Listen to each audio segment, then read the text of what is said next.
Hey, welcome back to The Dive. Today on the show, back by popular demand, we have best-selling author, speculator, the founder of internationalman.com and Casey Research, Doug Casey.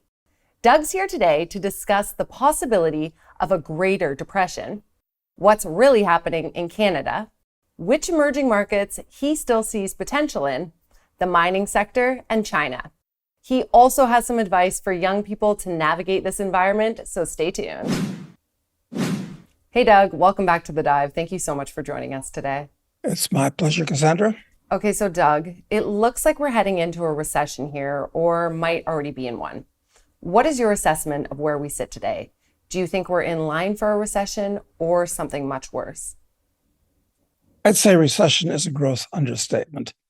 For years, I've said that we're heading into something called the Greater Depression.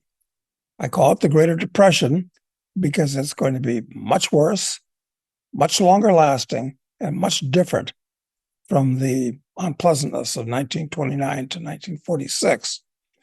And we're getting pretty close to its being obvious. We're in kind of a hidden, silent stage of this, where the standard of living of the average person, and let me define the word depression. It's a period of time when most people's standard of living drops considerably. And the standard of living of people in the West generally, but Americans and Canadians in particular, has been higher than it otherwise would be because of all the debt in the world.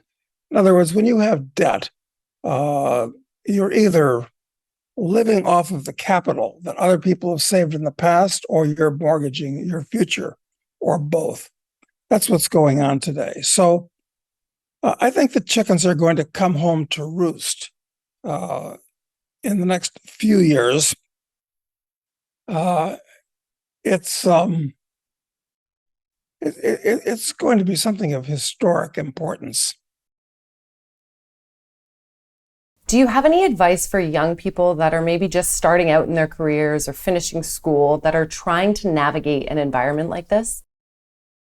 Well, first of all, I'd say it's regretful that they've gone to college. Almost all of them have gone to college.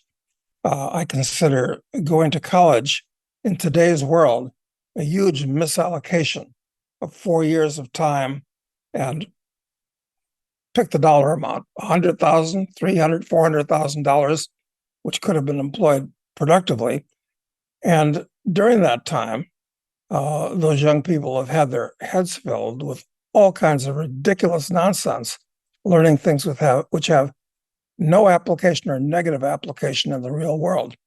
But I guess your question is mostly addressed to people that are out of school and going into business, because you can't unspill that spilled milk in college. What should they look at as far as something to do? Look, the first thing is the attitude that you adopt. The attitude that you should have is, what goods and services can I provide to people in the market? That's a different attitude from going out and looking for a job, looking for somebody to give you a job. So I'd say that's the first thing. Second thing they should do is continue to educate themselves. Read everything that they can on every subject they can. I mean, they should really spend 3 or 4 hours a day reading after they do something to put bread on the table, to improve themselves. What areas would I want to get into? Well, when you have a depression, a lot of businesses bite the dust. Unemployment goes up. I think it's going to go up quite a bit. So I don't have any specific recommendations, except figure what goods and services you can provide for other people. Go through the yellow pages, which don't exist anymore, of course. They were very convenient when they did, because you could just page through them. And look for businesses and ask yourself, is there anything that I can bring to this guy's party? Because everybody that's running a business, everybody that's advertising in the yellow pages or their computer equivalent today, uh, wants to increase his business or keep the wolf from the door. And it's up to you to figure that out. You've got to learn to be an entrepreneur. I'm not sure if you followed what's happening here in Canada over the last couple of weeks. We've had Prime Minister Justin Trudeau saying India sent agents to murder a Sikh leader without providing any evidence. And then last week, we had the Liberal Party give an accidental standing ovation well in Parliament to a former Nazi who fought in World War II. Now, Trudeau's also finally getting crushed in the polls. From your view, when you look at Canada and Justin Trudeau, what's your assessment of what's happened here? Canada may be in even worse shape than the U.S. The U.S. has been captured by actual Jacobins, the people in the so-called Joe Biden administration. I put Joe Biden in quotation marks because he's not in charge. It's it's Nebushes in back of him that are pulling the strings and telling him what to do and what to say. But the problem is these Jacobins have the same psychological character as the original Jacobins that took over France after the 1789 revolution. And they've got lots of stupid and nasty and destructive things in store for us over the next couple of years. Canada, maybe even worse. I mean, Trudeau is really out of control. That's an interesting comment you made about the actual Nazi being given a standing ovation. Well, he was a member of the Waffen SS, which was not a nice group of people, quite frankly. I don't, but he may have been a draftee in the Waffen SS because towards the end of the war they were drafting people. They weren't necessarily ideological types that were joining. But this silly person made a comment that he was working to free Ukraine from the Russians. I believe she made a quote to that effect. Well, that's insane. The Russians were invading the Soviet Union, of which the Ukraine was part at that time. So as a member of the Waffen SS, he wasn't working to free the Ukraine. I mean, this person, what was her name? She's an idiot. Well, doesn't matter. We don't need to remember her name. As the passing parade drives by, people forget who she was, thankfully. But this shows the lack of knowledge of history and thoughtfulness on the part of the people that are running the Canadian government at this point. Are they worse? Are they more stupid? Are they more dangerous than their American equivalents? Well, they're not more dangerous because Canada's a tenth the size of the U.S. and it doesn't have a nuclear arsenal and it doesn't have 800 military bases around the world. But it's certainly as stupid as the U.S. government. Now, we know that you've traveled extensively and seen firsthand the situations in over 150 countries. Which emerging markets do you believe hold the most promise in the next decade and why? Which markets in the world do you want to be in at the moment? In other words, which countries are going to do relatively well? It's a good question. I don't think any stock markets are very interesting today. I mean, look, I look at oddball stock markets like Uzbekistan, country that most people can't find on a map, quite frankly, in Central Asia. It has an average dividend yield of around 5 or 6%, which for a stock market is pretty high. The government there is going in the right direction. They're privatizing things. They're free marketizing. So, yeah, you can look at little things like that, but they're hard to invest in and keep track of, quite frankly. Is there any market that I like? Listen, maybe the Argentine market now. I spend a lot of time in Argentina, and the odds are excellent. They're going to elect somebody who's very unusual, named Javier Milei, next month. He is an anarcho-capitalist. who, in his speeches, and I know that he's sincere, he's not just saying this, he wants to go as far as he can to abolish the government because it's a dead hand on the Argentine economy. And it's likely he's going to win. And he's supported especially by the young people who are being crushed by all the regulations and taxes and controls. So I would say take a look at the Argentine market. No immediate action. But where else to go at this point? Rather than look at which country to go in, because they're all going in the wrong direction, to be candid with you, I would look at which sector of the market across national borders to be in. And I'd say the cheapest sector right now, the place where you want to be, is energy. That means oil, natural gas, and uranium, all three of them. Separate arguments, excellent arguments for all of them, especially natural gas and uranium. That's one place I'm very heavy in at the moment. Coal is another one. Australia, place I'm not interested in generally, but Australian coal stocks are selling at 2-3 times earnings, yielding 15% or more in current dividends. And if you're bullish on energy, you've got to be bullish on coal. And I like gold. Gold is reasonably priced right now. It's not particularly cheap or expensive. It's where it kind of should be. But gold mining stocks, development stocks particularly, are relative to gold about their cheapest level in history. So I'm very interested in them too. Okay, so speaking of gold, one of the most common themes that we've been hearing from mining companies is the commodity price is near all-time highs, and yet no one wants to buy the producers. What do you think is causing this disconnect? I think it's the general acceptance of what are known as ESG, environmental. I almost blanked it from my mind. It's so stupid. And DEI, diversity, equity, inclusion principles. That's scaring money managers who are, most of them are dumb bunnies, away from the value in gold.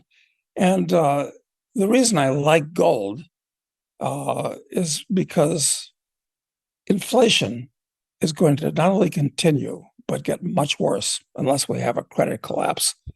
People don't like the mining industry because it tears up Mother Earth. And frankly, the mining business is a crappy business. You've got to spend millions and millions of dollars to find a deposit. Then if you find the deposit, that's when your worries really start. You've got to raise tens or hundreds of millions or billions to develop the deposit, and it'll take 10 years going through all kinds of environmental hurdles and other legal hurdles. And then if you're in production, you're going to have to deal with shakedowns by NGOs, by native groups, by the government itself. It's going to look on you as being a milk cow. So to answer your question, those are reasons why people are staying away from the mining business. But on the other hand, miners are so cheap and their products are so necessary to a civilization itself that at some point the worm will turn.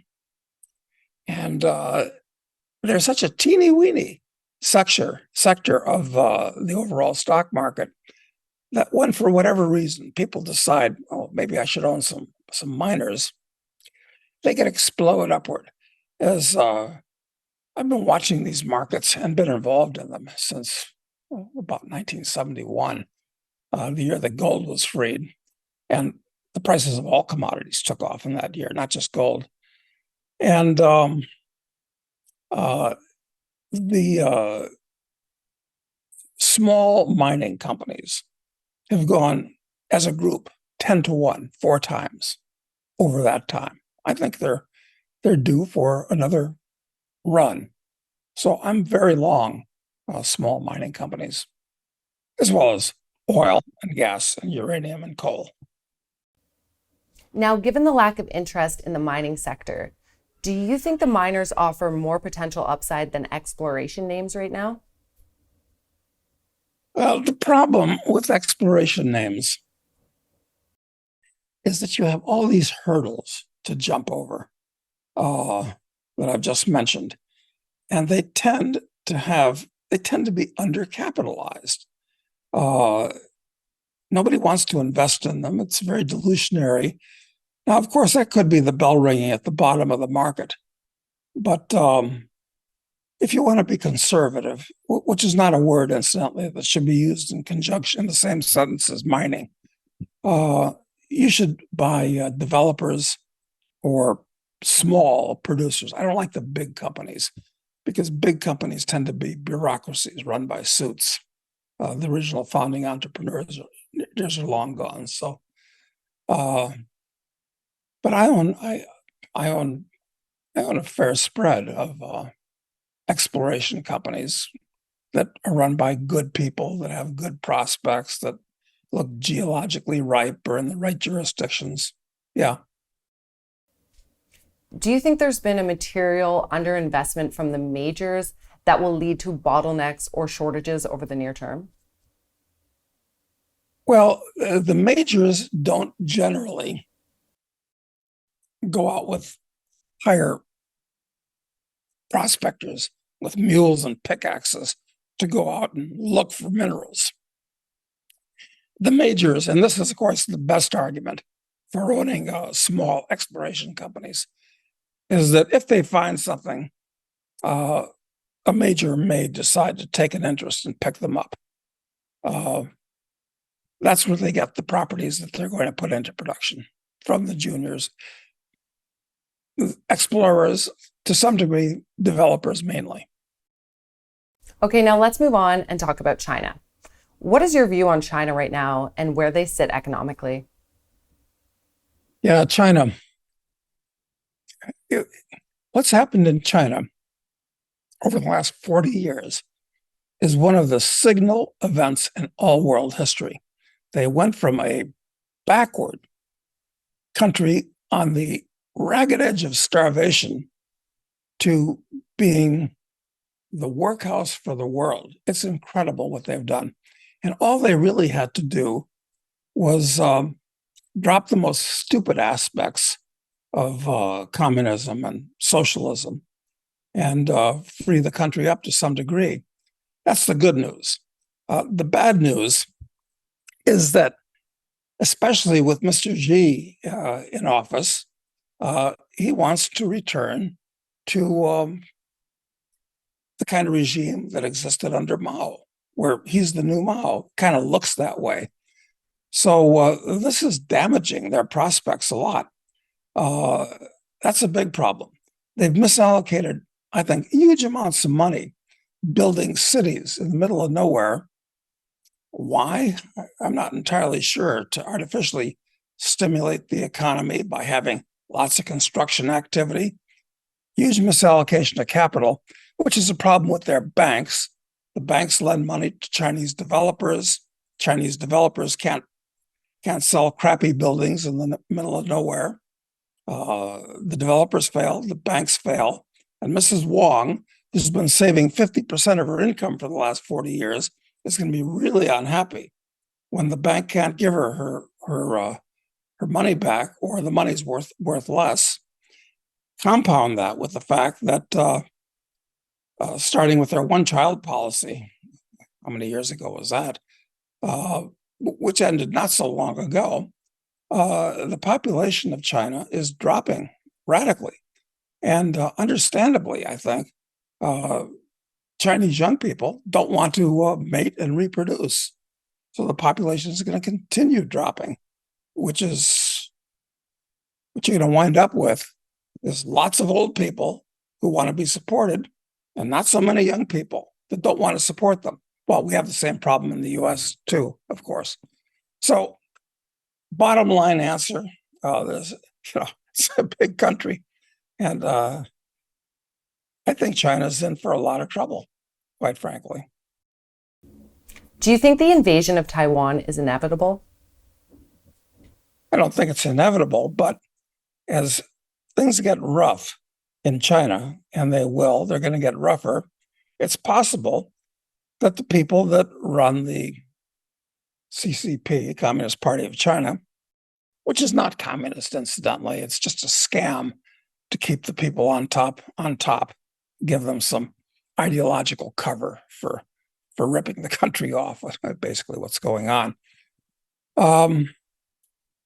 It's quite possible they may want to direct the attention of the people away from domestic problems to a foreign enemy.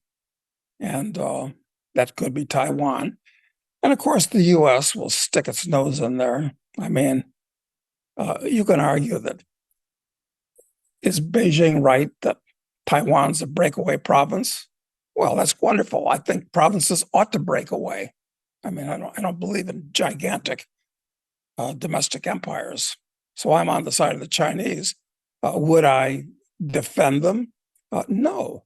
I mean, that's their problem. It's not our problem. And we don't want to start World War III over some political commitment. So what's going to happen? I don't know what's going to happen. But the problem is if they invade to take back, as they say, Taiwan, the U.S. will probably get involved.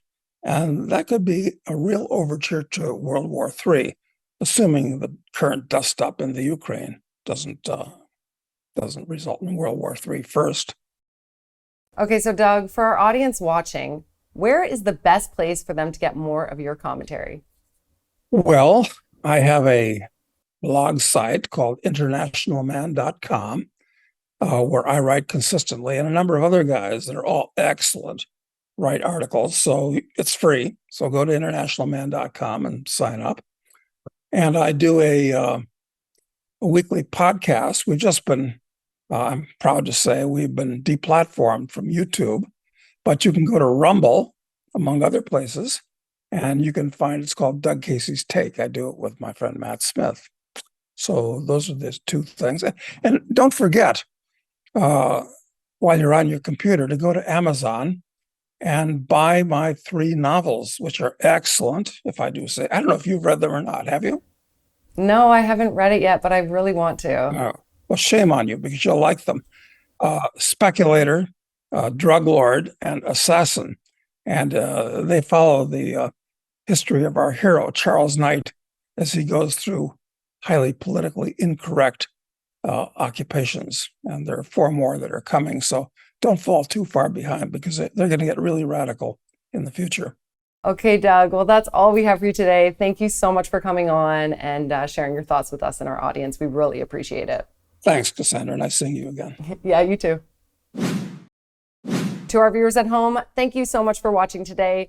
We will be back with more interviews like this, so be sure to hit that subscribe button below me there so you don't miss out on the next one. Bye.